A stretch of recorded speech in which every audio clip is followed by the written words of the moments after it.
Hello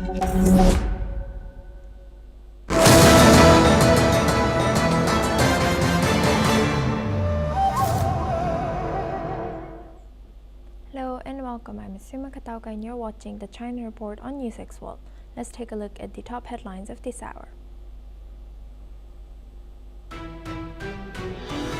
China held a memorial ceremony today for the 1937 Nanjing massacre, with President Xi Jinping not attending despite a diplomatic crisis between Beijing and Tokyo over Taiwan. Beijing has raged against Japan since Prime Minister Sanai Takaichi's comments last month as tensions continue to rise between the two neighbors. The Hong Kong Police Force's National Security Department has said that it has arrested 9 men under the Safeguarding National Security Ordinance's unlawful drills offense. This marks the first time the charge has been implemented, with all suspects now being held in custody and under further investigation. Latest media reports that United States forces raided a cargo ship traveling from China to Iran last month. According to reports, U.S. military personnel boarded the ship several hundred miles from Sri Lanka, marking another increasing maritime tactics by the U.S. According to CG spokesperson, multiple batches of Filipino vessels, despite repeated warnings by the China Coast Guard, entered the waters near China's Xianbin Jiao in the South China Sea. The CCG says it took necessary control measures, issued warnings, and drove the vessels away. A Chinese Foreign Ministry spokesperson has said that the Chinese side hopes the international community can be clear-eyed and not be deceived by the Japanese side and avoid being misled by it. Spokesperson Go Jiakun made the remarks when asked to comment on the phone call between Japanese Defense Minister and his U.S. counterpart Pete Hegseth.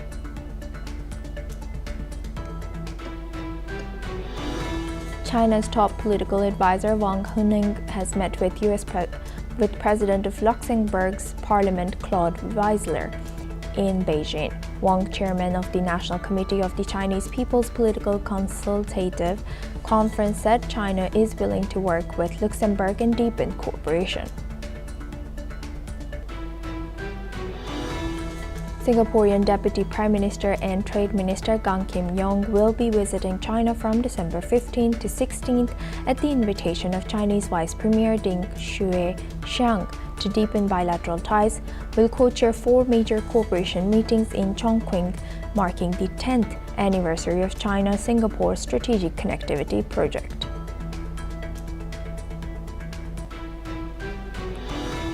Hong Kong Chief Executive John Lee said a full investigation report into the deadly November Typo fire will be completed within 9 months, as an independent commission is formed to probe the cause. The blaze has killed 160 people, with 6 still missing as the investigations continue.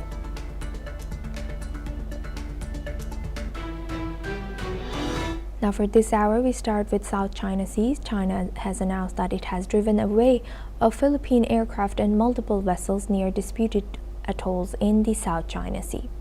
The Chinese military states it issued strong warnings and expelled a Philippine aircraft that entered airspace above Scarborough Shoal, but does not provide a specific date for the incident.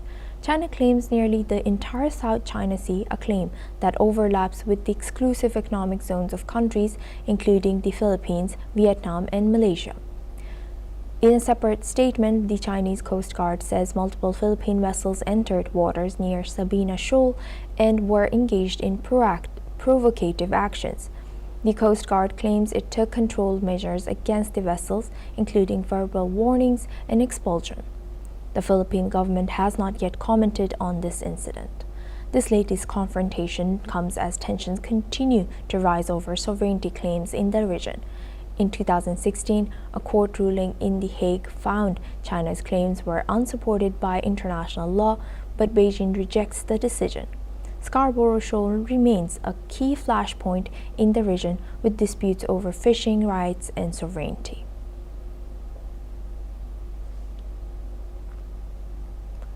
China has announced that it has driven away a Philippine aircraft and multiple vessels near disputed atolls in the South China Sea.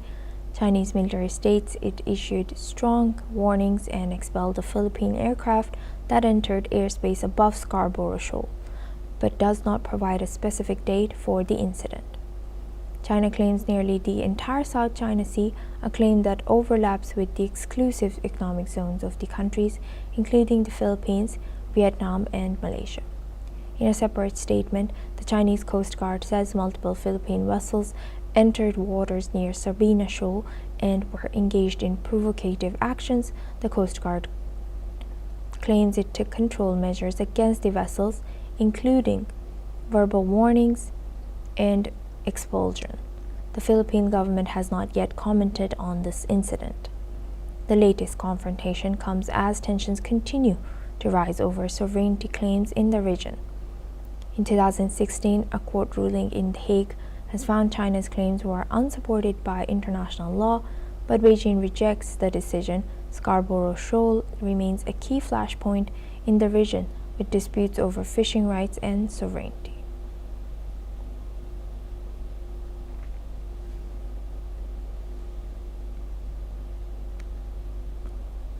Well, how long?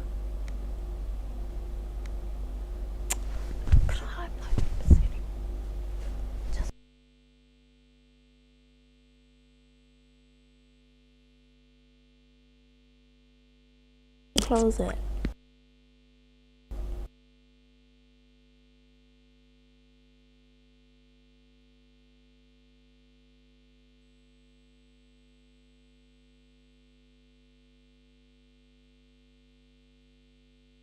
Discussion, we welcome Dr. Asta Chadha. She's an associate professor of international relations, joins us live from Ritsumeikan University, Kyoto, Japan. Thank you very much, Dr. Asta, for joining us again. Good to see you. Now, looking at this, can you tell us a little bit about the claims in disputed South China Sea and also particularly in Scarborough Shoal between Philippines and China?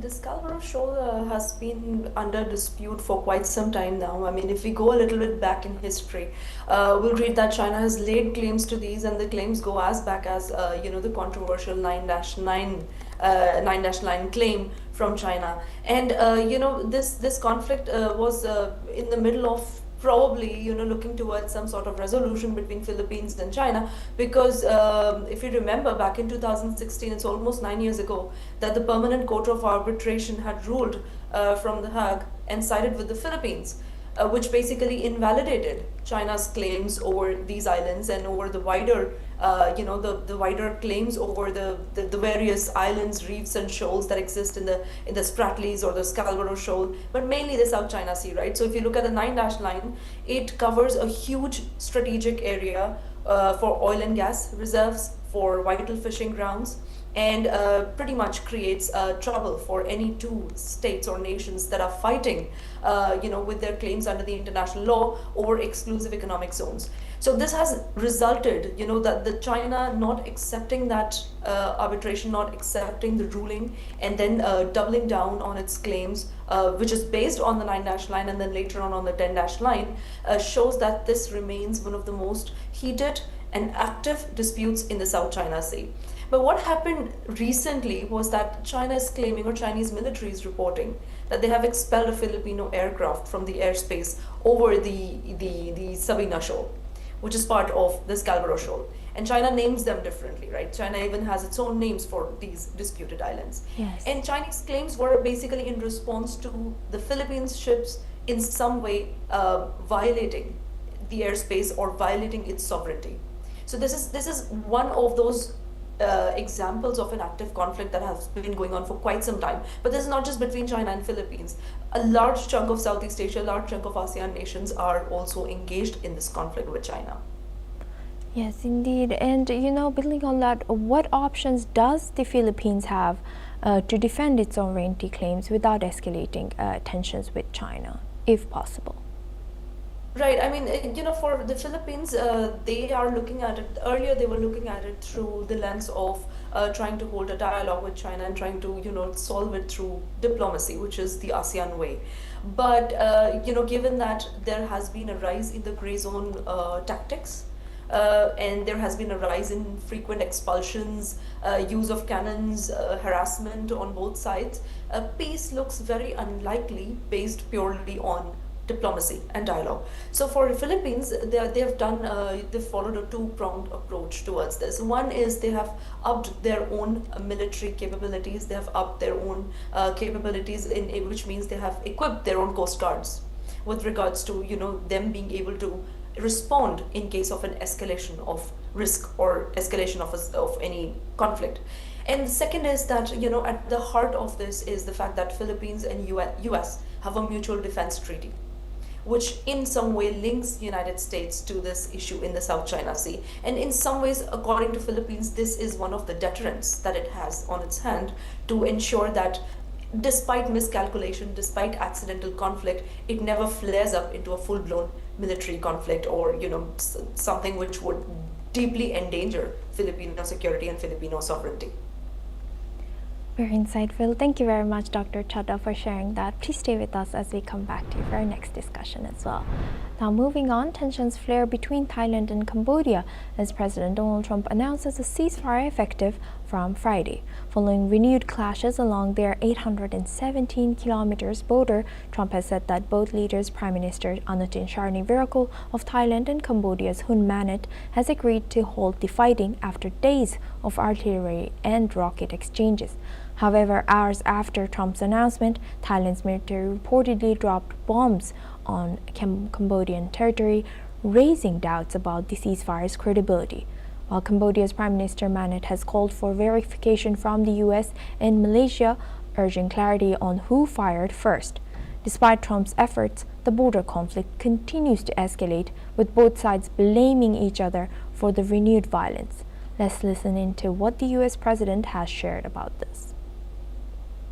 I think we just did a very good job with Thailand and Cambodia. We had them stopped, and I've been saying they stopped 8 wars, but they started shooting at each other 2 days ago. It wasn't good. And we got it, I think, straightened out today. So Thailand and Cambodia is in good shape. So we get a lot done. 8 wars. Nobody's ever stopped 8 wars. We have 1 more to go. The easiest one, I thought, would be a country that you're somewhat familiar with, Russia and Ukraine. But a lot of progress is being made even there.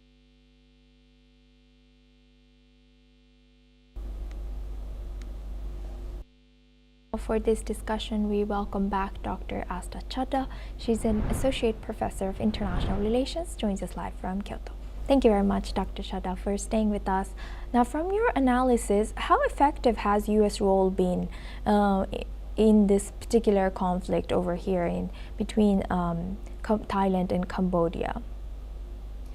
Well, I mean, if we follow this conflict, it's a decades-long conflict that has existed, and that is pretty much where I think is the weakest point in terms of a U.S. brokered peace or ceasefire, because the fact that this is a long-standing, unresolved dispute, the fact that according to an ICJ ruling, this was back then the Priya Vihar temple, which is pretty much the ground, the ancient Hindu temple, and the areas surrounding it on which this conflict is currently based, it was awarded to Cambodia, but Thailand never accepted those border demarcations. The fact that this conflict is an inheritance that both nations have in terms of, their post-colonial statehood. And lastly, the fact that, this conflict has time and again been brought up for domestic political gains. Any peace that is brokered by any third party, whether it is within the ASEAN or outside of the ASEAN, stands on very thin ground in terms of holding long term. And this is what we saw happened. So back in July, when President Trump had mentioned that he had successfully stopped a conflict, we know that it never really got resolved. And then again, with the current announcement, with the most recent announcement he made of a ceasing of all shooting, we once again see that that is not what is happening on the ground. And hence you have two conflicting parties, Thailand on one hand that does not accept that border demarcation, and Cambodia on the other hand who wants an investigation into who started firing first. This shows us how fragile this whole ceasefire process and this whole peace process is. And the third aspect of this, brokered peace is the fact that probably for President Trump it was important to bring both the parties to the discussion table and in a hurry or quickly try to resolve this in whatever way possible. But for Malaysia, Malaysia is a party from the region. And Prime Minister Anwar Ibrahim, he has a very good reputation in both Cambodia and Thailand as being a very neutral party. And currently Malaysia is also serving as the ASEAN chair. So given that, working in favor of Malaysia, it is probably the only country who has given ASEAN way and given ASEAN's non-interference principle. Malaysia currently stands as the only party who could probably ensure that this time, if there is a dialogue that takes place, this time if they can be promised that they would conduct some sort of an investigation into who fired first, or ensuring that deterring both Cambodia and Thailand from engaging in further conflict, we could look towards peace. But otherwise, it looks very much like an ongoing conflict, which could be paused at times, but it is posing a major humanitarian and economic crisis for mainland Southeast Asia. Thank you for highlighting that. With that, I would like to thank Dr. Asta Chadha for joining us today from Kyoto and sharing that insight throughout our news. Thank you very much. Now we move on to North Korea. North Korean leader Kim Jong-un has confirmed that Pyongyang has sent troops to Russia's Kursk region earlier this year to clear landmines. Speaking in Pyongyang, Kim has praised an engineering regiment that returned after a 120 days deployment beginning in August. According to reports, 9 soldiers were killed during that mission. Kim has awarded the fallen troops posthumous state honors, calling their sacrifice heroic. He has said that the regiment turned a vast mine-infested danger zone into a secure area in less than 3 months, despite extreme physical and mental hardship. Intelligence agencies in South Korea and the West have said that North Korea has sent thousands of troops to assist Russia in its war against Ukraine. Meanwhile, analysts believe Moscow is providing food, energy, financial aid, and military technology in return, helping Pyongyang bypass international sanctions. Now for this discussion, we welcome retired Major General Gigi Dwivedi. He's an international relations and defense expert, joins us live from New Delhi. Thank you very much, Major General, for joining us again. Good to see you. Now, looking at this, it really surprises me how bold is North Korea in acting like this, regardless of the criticism from West, regardless of all the sanctions. So can you tell us why can they continue to do whatever kind of they want and increasing ties with Russia in terms of this internet, and also ignoring all the criticism? Well, Suma, firstly, always a pleasure to be on the NewsX World. Well, the cooperation between North Korea, Russia, China need to be understood in the larger geopolitical equations. These relations are quite historic because right since the 1945, after the World War II, there was a Korean War in which North Korea and China fought together with the full assistance of Russia, and I incidentally have served as defense attaché in North Korea and China. So therefore, this has to be seen in the historic perspective. The second point is that North Korea has very formidable defense forces, about 1 million strong army, well equipped and battle hardened.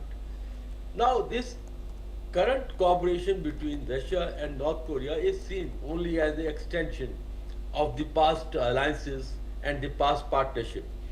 In fact, North Korea has contributed about 12,000 troops, and the Battle of Kursk, they made a major contribution because Ukraine had captured Kursk, and it's only with the North Korean help that Russia was able to take it back.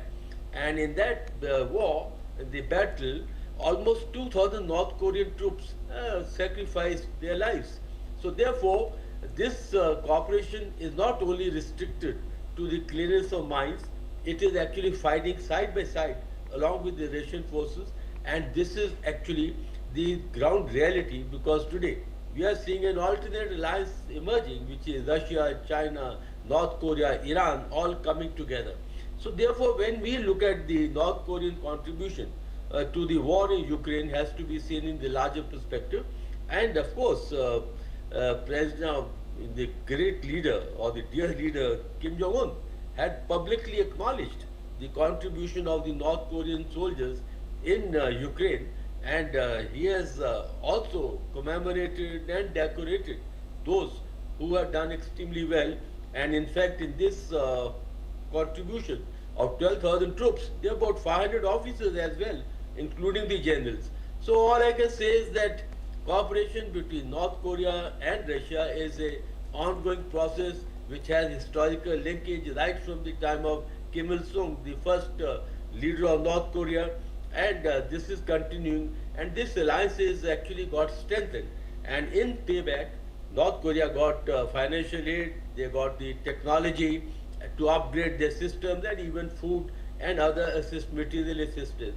So therefore, this alliance is going to only get strengthened with the new alternate alliance that has emerged, and we'll be seeing more of cooperation between China, North Korea, and Russia in times to come. Asuma. And building on that, Major General, you mentioned that you rightfully mentioned that this alignment will continue regardless of what West wants or what West pressures or criticism.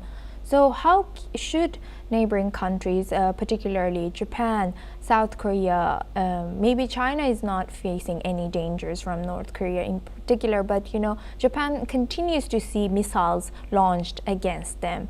So how should these neighboring countries respond to these reports and continuous involvement between North Korea and Russia? Well, Suma, Korean Peninsula is a strategically very important region as far as the Far East Asia is concerned. And in that, North Korea has a major role to play because North Korea has a very strong partnership with China.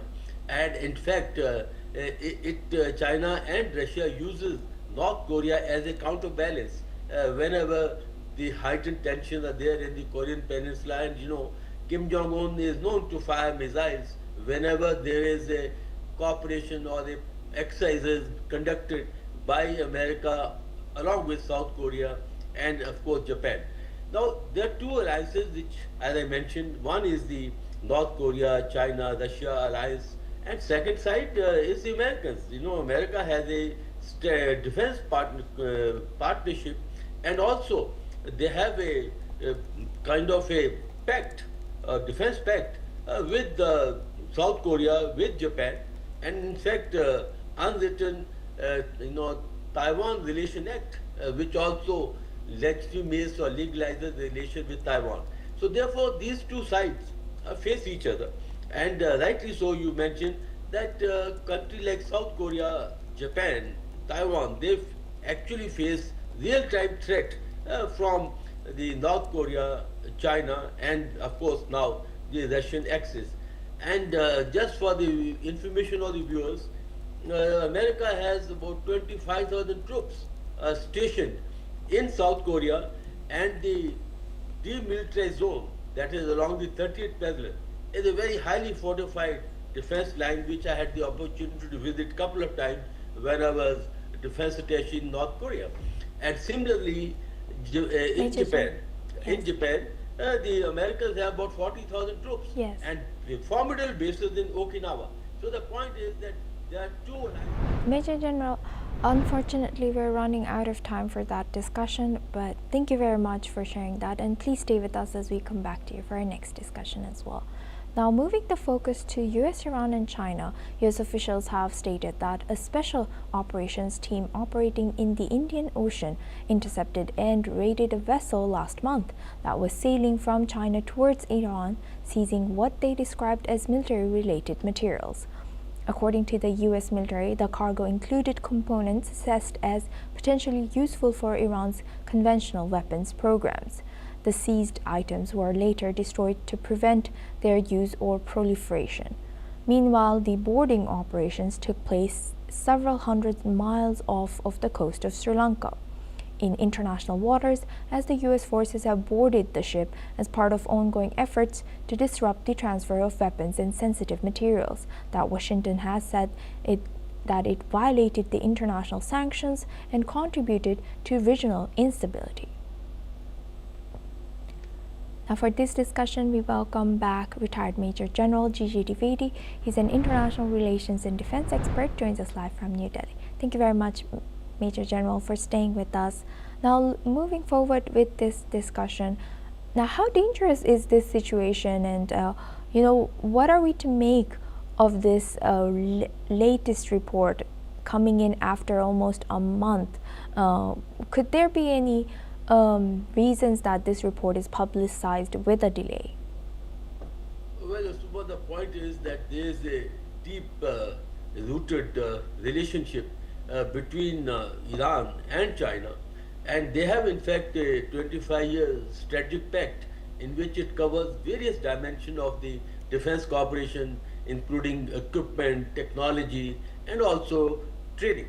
And incidentally, most of the Iranian equipment today is Chinese origin, made by Hongqi 9 surface-to-air missiles or YJ-12 anti-ship missiles. So therefore, Iran is highly dependent upon Chinese technology and weapon systems. And as far as America is concerned, they would make every effort to ensure that the free flow of technology or weapon system is curtailed, because Iran is under sanctions. And therefore, when this operation was undertaken in the Indian Ocean region off the coast of Sri Lanka, because the ship that was carrying certain amount of conventional material which would assist the Iranians to fabricate their conventional weapon system. So this special operation raid was carried out on that ship, and they seized a certain amount of material or military material of conventional nature. The point is that the cooperation, defense cooperation between Iran and China is a reality, and Americans are making every effort to ensure that there is no free flow of technology, weapon system between the two countries. Well, this raid was carried out to that effect, to ensure that the material that was being transported from China to Iran is confiscated or impounded. Asuma. With that, I would like to thank Major General Gigi Dwivedi for joining us today and sharing that insight throughout our news. Thank you very much. Now we move on to EU and China. The European Union will begin collecting a €3 fee for small parcels worth under €150 sent from non-EU countries to EU customers. This decision, made by EU finance ministers in Brussels, will start in July of 2026. The move targets the influx of tax-free parcels, mainly from Chinese platforms like Temu and Shein. France has led the effort against these parcels, which it claims threaten European businesses. The fee will apply to direct shipments from non-EU countries to EU customers, but not to parcels sent to EU warehouses. China is the top exporter of small parcels to France and the EU. The impact of these fees remains unclear. Especially with European warehouses in place, Temu and Shein both have distribution centers across Europe, which could reduce the impact of these fees. And that's a wrap on the China Report. Keep watching News6 World for more news updates from around the world.